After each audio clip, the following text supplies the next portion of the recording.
Yeah.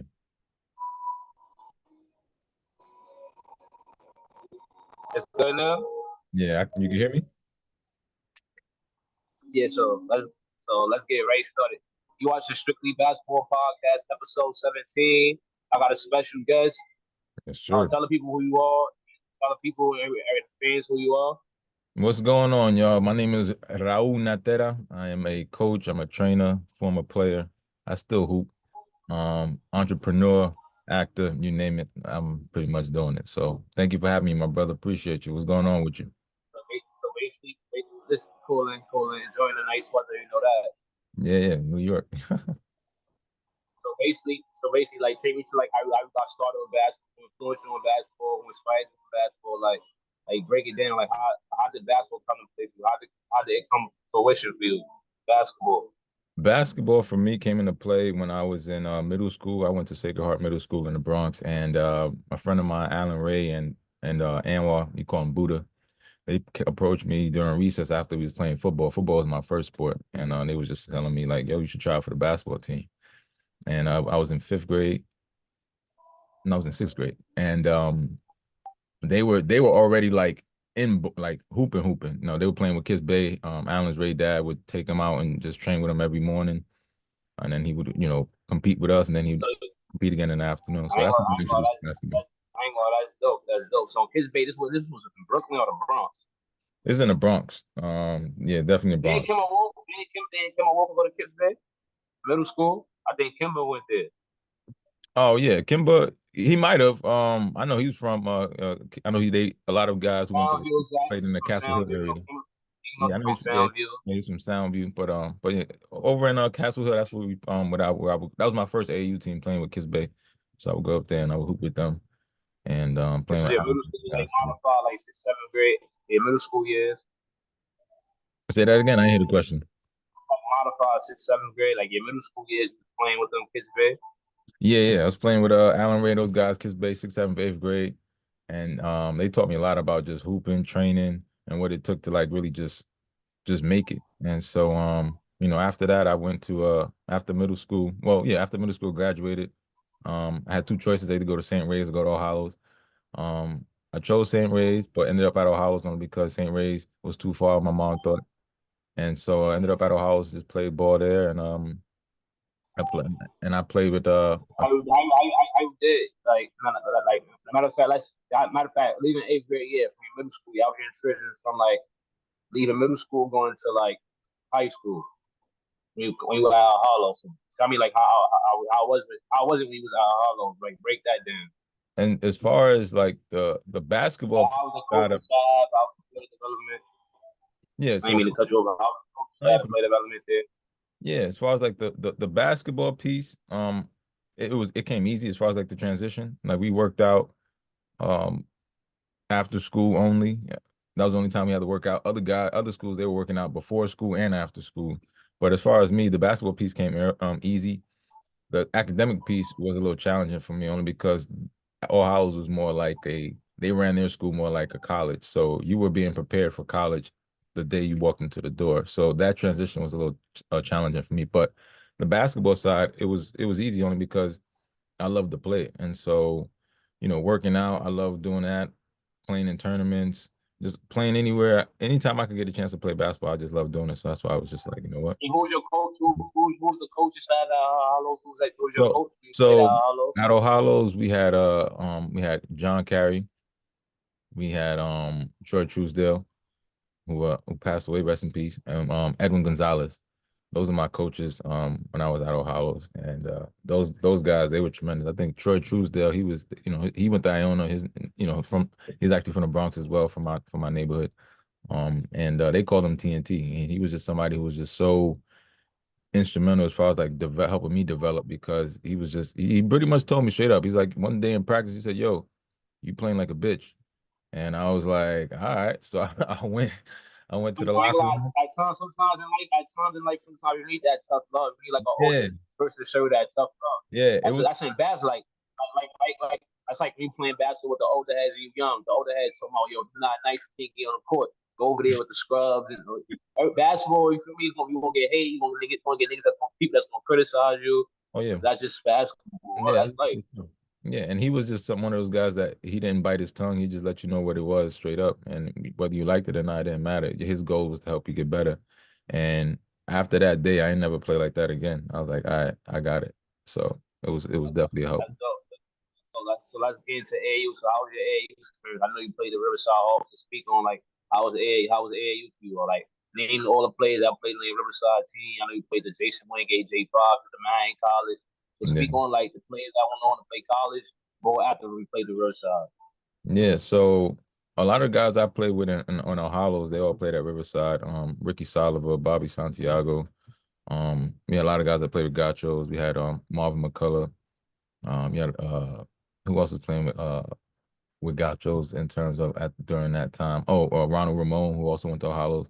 So there was a lot of guys that, it was Riverside or Gaucho or in terms of Gauchos. And I didn't play until my senior year, AAU. I didn't really know what AAU was or where to So you go. was, you was like a late bloomer. You was like a late bloomer for the AAU. Yeah, and I didn't Like a have moment, anybody. I didn't have anybody like, yo, you need to go play with this team or that team. I just knew during the like season. you ain't have access. Like you ain't Right, have the right resources and right. I access. didn't Yeah. have that. Like I had like during elementary school year, like that time, I was with Alan, Alan Ray and those guys. But once I went to high school, I was a year older, and they went to high school. They all end up going to St. Ray's. For me, it was more like I got to figure this crap out for myself. I didn't have like somebody telling me like this is what you need to do, this is how you need to get there. I didn't have that resource. I didn't have, my dad passed away when I was young, when I was 6, and so You got just to be. You got to be a man at a young age. You know that. exactly. So making those decisions, did I make the right decision all the time? I don't know, but I know that I turned out pretty okay. God was guiding me along the way, and regardless of anything, I ended up graduating high school, which is the most important, and getting an opportunity to play in college. Most players, most people where we come from don't get to play college ball, play professional ball at the next Not level. at So all. they, Yeah, they, to be able to get a scholarship at the next level is a blessing. Like that's a blessing, especially come from where we come from, the hood, the inner city hood. To be yes, able to play at the next level, that's a true blessing right, for right. sure. And in my So case, I was one of 8 kids, so just trying to get a scholarship growing up was the important thing because I knew my mom couldn't afford me going to school, playing college, basketball and paying for it as well. So for me, it was like, all right, I got to get this scholarship. So, and I know that's what a lot of kids' journey is now today, just making sure that at least college is just paid for. But there's so many changes with the NIL and how you go about it and how you get paid. It's just so much to keep up with. You just got to make sure you are on it. You're on top of things, honest with yourself, so and keeping that working. so take me to street ball. Like, who's the toughest street ball basketball player that you've ever played against? Or Mm, street ball playing in New York City man. street ball tournaments. So yeah, let's talk about that. Like, who's the toughest street ball player you ever had to play against? Like God, I would say the two guys that I had the toughest time playing against was Corey Homicide, rest in peace, that's and the BG. We spoke about homicide. Corey Homicide, and also Homicide was different. James Feldine. He played in Dykeman Dominican on the national team. Played with young ones when I was playing, and that dude, the game we played against him, somebody on his sideline. Well, no, somebody in the crowd. I don't know if it was his uncle or somebody, but he told him in Spanish, like, you playing like I ain't even gonna say the word, but he told me in Spanish, "Está jugando como un something," and whatever that was to him, it like clicked in his brain, and then like it opened up another side of his brain where it's like every level of scoring was just activated. Like he came down, he was like 3, pull up, layup, 3, pull up, layup, Yeah, and then that's he dope. kept repeating it, and I'm just like, yo, so like switch help something, but I think between those two, those are the toughest guys I had to compete against. And it was an honor That's to dope. be That's able to dope. just be on the same floor with those guys. So yeah. That's dope. So now take me to your transition from leaving Harlem going into college. You played at University of Bristol for over 4 years, right? Yes, sir. So speak on that. Like, how was that for you? Like going into college, your college experience, your college life. College was the You big away from home. Yeah, college was the biggest eye opener for me in terms of basketball because now the reverse happened where the transition academically for college wasn't as it was easy for me because I already done what I needed to do in high school, Catholic school. They prepared me for that. Now, basketball wise, the transition I had to make was my position. Whereas in high school, I was playing a four, sometimes a five. College, I'm playing a two and a three. So making that transition was the hardest thing because now I have to handle the ball more, make different reads, shoot the ball a little bit better. So that was the toughest challenge for me. And because of my academics in terms of coming from qualifying to be able to play, right? Because you have SATs and things like that. So what you're able to do there, then what happens is right. So if you're able to qualify with that, then you could play. Sometimes you can't. So I didn't.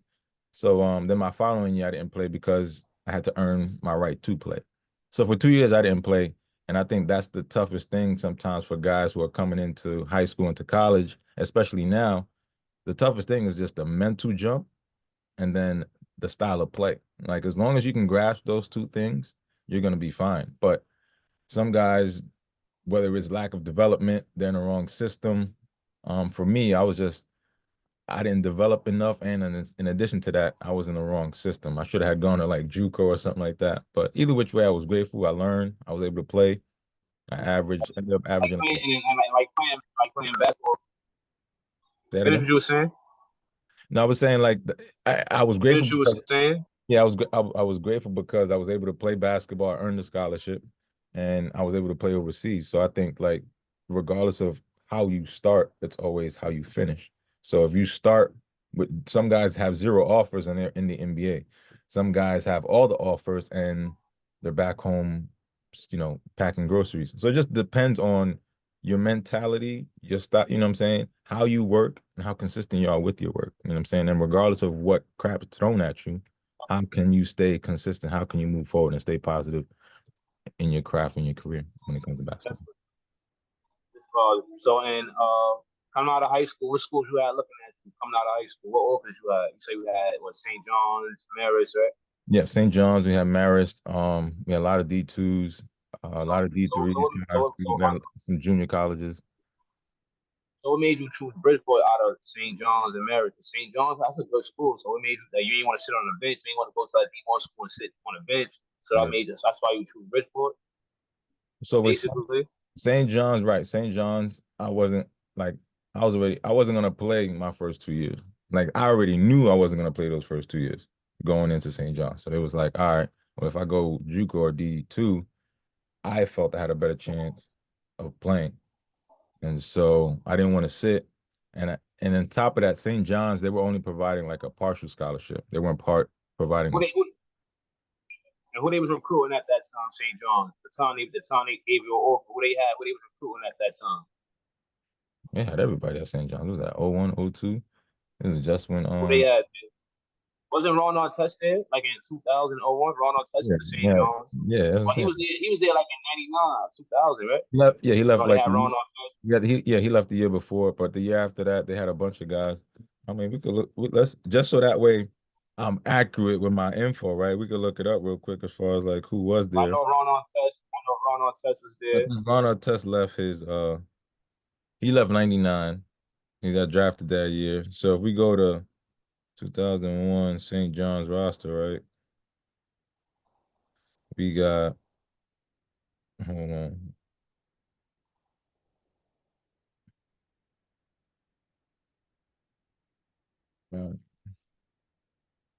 Okay, yeah, I remember these guys. They had a squad though. They had Willie Shaw. They had anybody that touched the league? They had Willie Shaw. They had Kyle Cuff, who went to Rice. They had Tristan Smith, Danny Bobbian, Marcus Hatton. Um, All he, them guys was tough. no, no, I no, mean, hold on, wait, wait. The one guy you gotta know is Ant Glover. Ant Glover was on that team too. So they had like a whole.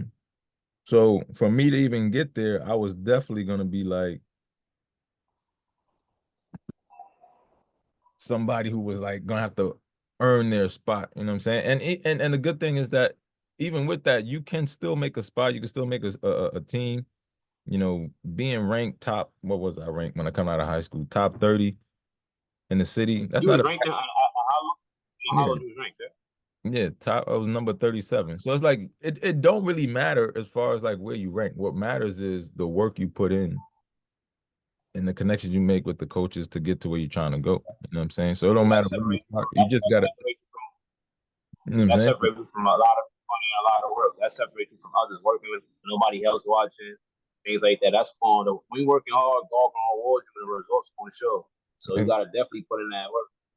Every single time. And I think once you fall in love with the work, everything else becomes easy. A lot of people don't fall in love with the work. They fall in love with the end result. You got to fall in love with waking up at 5 a.m., getting in the weight room, getting in the gym, getting in the track, and then That's dope. That's consistency. You know dope. what I'm saying? What's your top five streetball basketball tournaments in New York City? Oh, top five. What's the best tournament? What's the best tournament you played in? You were saying New York. The best tournament I played in is always been Dykeman to me because like having that connection with, you know, being Dominican, connecting with uptown. Like I've always wanted to play on a team where it You was know, they got the Dominican power. They got Dominican yeah, power. like Like you know, they got I, that. I really got introduced to basketball. I got introduced to basketball by a team on my block in my neighborhood called Boricuas on the Set, right? It was a team of just nothing but Puerto Ricans on this team.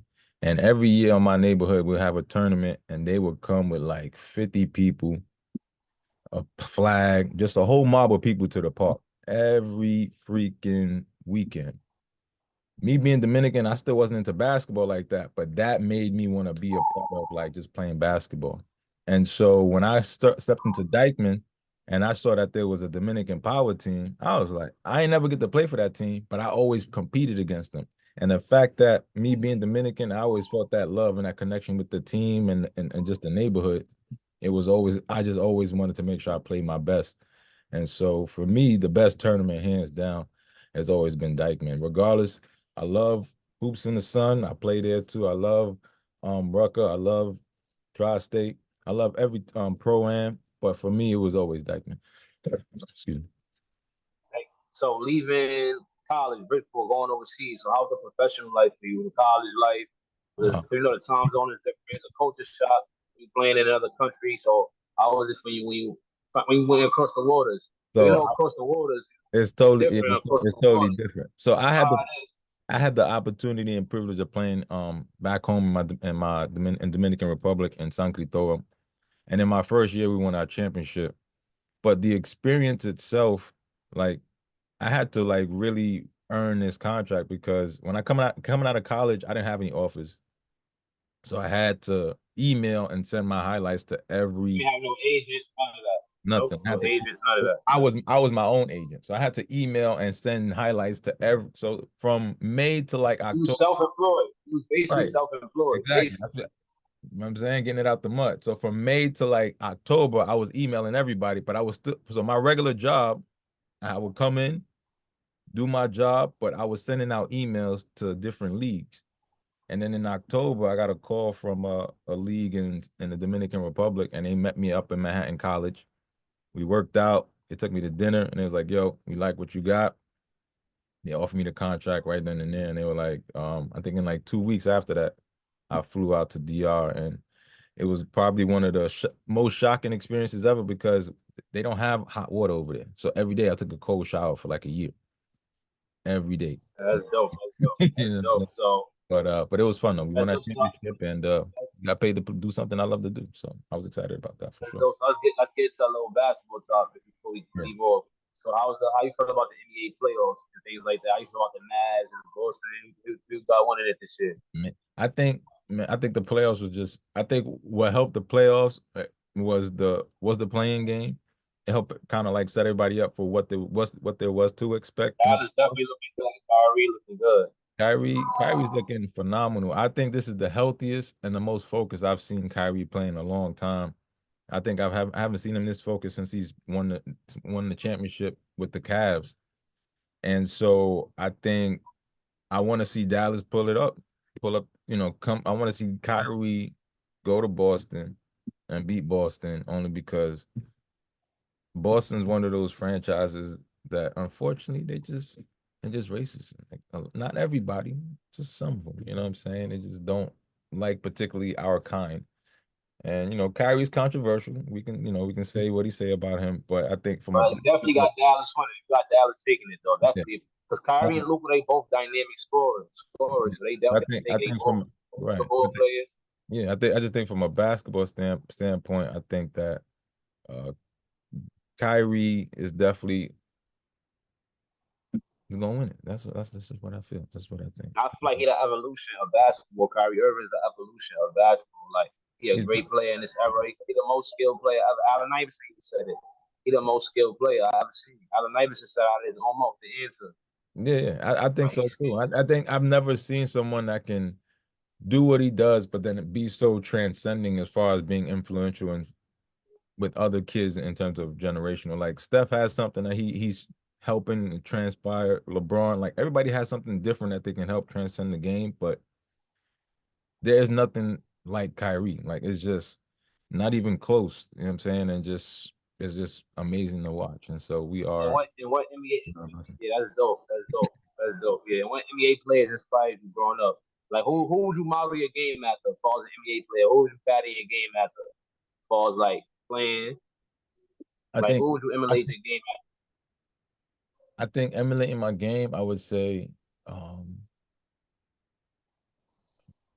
it was who was Marcus Tony Allen, but I think my mindset because I could, I was athletic, I could jump, and I still can. You have bounce, right? Yeah, Bouncy. I dunked on a lot of people, and my mindset was like Vince Carter. I just tried to dunk on everybody. Like I didn't care if you was 7 feet, I didn't care if you was my height. It didn't matter. Like my You got goal. any highlights? You got any highlights? You got any highlights you can send me that you can send me after this? Yeah, I got one. I got yeah. As a matter of fact, it's on my Instagram. If you go to my Instagram, there's I'm, one there. I'm definitely going to tap in. I want to see some showtime, definitely. So I Or just definitely. so I think me personally, my game was more like Marcus Tony Allen, where I was just defensive minded. I could shoot, I could handle the ball, and at any How given much time, more minutes we I, got now? I was trying to dunk it on you. What do you say? How much more minutes? How much more minutes we got now? We good. We still got time. It didn't give us a countdown or nothing. So we still got time. When it get to 10 Yeah, minutes, yeah, yeah, yeah, yeah. So that's dope. That's dope. So did this, that. So what was like playing basketball? Like it's a good thing. 'Cause like I always said, basketball is a tool to get you out of depression. Because people go through mental health things. People go through things in their everyday life. So basketball is a tool to get you out of like depression and things like that. So yeah, that's why I love basketball and I'm so passionate about sports and basketball. yeah. Definitely. How you feel about that? Like people going through things at home and using basketball to get them out of like that certain thing they going through. How you feel about that? Well, I think one, we got 10 minutes, but I think that basketball, I coach girls now. So what I tell them is this game called basketball should be fun to you. You know what I'm saying? Like you shouldn't be bringing this sport shouldn't cause you a challenge. It shouldn't cause you a problem. You should be using this to help, what I'm saying, relieve any type of stress issues you have going on in your life where for these 2 hours, 3 hours that you're here, nothing else matters. You know what I'm saying? Like you're enjoying what you're doing. If you're not, then this might not be the sport for you. You know what I'm saying? So I just think that it's a healthy piece. But what I've noticed is that once you leave the game, how do you cope with those same issues? How do you cope with that anxiety? How do you cope with that anger issue when you aren't able to play basketball? You know what I'm saying? Because a lot of guys who are older, who are, you know what I'm saying, who leave the game, they have all this aggression, but how do you transfer that into something that's productive for you so that way you could be a functioning member of society? You know what I'm saying? And a lot of guys who play ball, any sport, they don't know how to do that or navigate from that because this is all they know. And so that's another challenge for That's dope that. though. Basketball is a thing that bring everybody together, bring people in the community, people in Mhm. society, things like that. Yep. Yep. So yeah, I appreciate having you, bro. I appreciate you pulling up on my platform so you can share your story and how you got started with basketball and things like that. Yeah, for sure. So thanks for watching Strictly Basketball Podcast, episode 17 with my I got special hold on. guest, I got a question. I got a question for you though. So, right, in let's reverse it now for a second, right? Let's say you have, you know how NBA guys, they fly girls out or whatever. Let's say a WNBA girl wants to fly you out. Who's what WNBA player you gonna let fly you out? If you gonna say yes, you may say no. You might be like, you know what? I'm not gonna go that route because I'm gonna say Angel Reese. I ain't gonna lie, Angel Reese. She's nice. you want Angel Reese. She's beautiful. And I Angel, like Angel Reese. you let her fly you out. You let her like she be like, yo, I got everything. Like, what's up? I don't know, but I like her game. I like her at LSU. She won a national title at LSU. I like Angel Reese. She tough. Yeah. And now she's in the WNBA. So I think Nah. the WNBA is in good hands, with Caitlin Clark and stuff like that. Oh So yeah. WNBA is also. For sure. I think WNBA from a business standpoint, definitely doing some great things. I hope that they can highlight some of the players who've been there for a while already. I do know, I love that the fact that they're bringing in a new excitement with Caitlin Clark, Angel Reese, and Caitlin girls, Clark, girls. Angel But there's a Reese. lot of girls who have been I already like in Juju the too. league. Juju tough too. Right. There's a lot of girls who are in the league already who've been putting up numbers and have a name for themselves that people who have a platform like yourself and other platforms, shed a light to those girls. Like you said, you said Angel Reese, you know what I'm saying? Um, Skylar Diggins, you know what I'm saying? There are other women out there who've been doing it for a while that, deserve the light as well. So shout out to them. But as far as I me, appreciate. I appreciate. yeah, Yeah. man, appreciate your time. Camp Hope is another thing I'm doing. Camp Hope. It's a basketball camp in which we're bringing guys in from Guyana and giving them a chance to pretty much get a scholarship in America and try to make a better name for themselves, whether it's basketball wise, academically, or just a better life. So, Camp Hope, follow them on IG if you ever get a chance. It's called yes, Camp Hope. Camp Hope, look us up. Send it to me. Send it to me after this and all that too. Yeah, I'll definitely For send that. sure. Definitely. And then yeah, All and right. So thanks for and I'll let you for know sure. about all the other documentaries I got coming out too, as well. So, but once again, I appreciate you. Thank you for having me on here. Keep And doing your thing. one Keep more shining. last topic. It has a fact. One more last topic. So what films you did? What was that? What films you was in? Is that films? Oh, Yeah. oh, films. We just did a film. It's called You Lose. You Lose, You Die. Right, it's written by Spliff TV, and direct produced, casting director and legendary creative director. I'm sorry, creative producer, Ulysses Torero, and so we've done that. Ulysses also helped. I was also in a short film with Faruko and his team. It's a film. It's called Transition. So there's a bunch of stuff we working on, commercials, music videos. So So just look out for that stuff. But yeah, man, there's a yeah. stuff coming out Like too. I But yeah, like stay I on said, the lookout. yeah, that's a fact. That's why I said I appreciate having you on the Strictly Basketball podcast Yes, for sir. sure. So thanks for watching the Strictly Basketball podcast episode 17 with my special guest. So tell everyone, tell people to follow you. What was that? Oh Tell yes, everyone, you tell can everyone follow me. tell people what. I am underscore Natera, Natera. That is I am underscore Natera, And you can Natera. follow me as a fact. And you can follow me at Strictly Basketball Podcast on Instagram. Subscribe to that YouTube channel. Get that YouTube channel up and running. We locked in. That's a fact. So I appreciate you, my boy. Yes, sir. Appreciate Salute. you, man. Do your thing, man. Hey, All right. come on, keep doing your thing. Love what you're doing, man. Peace. I appreciate you.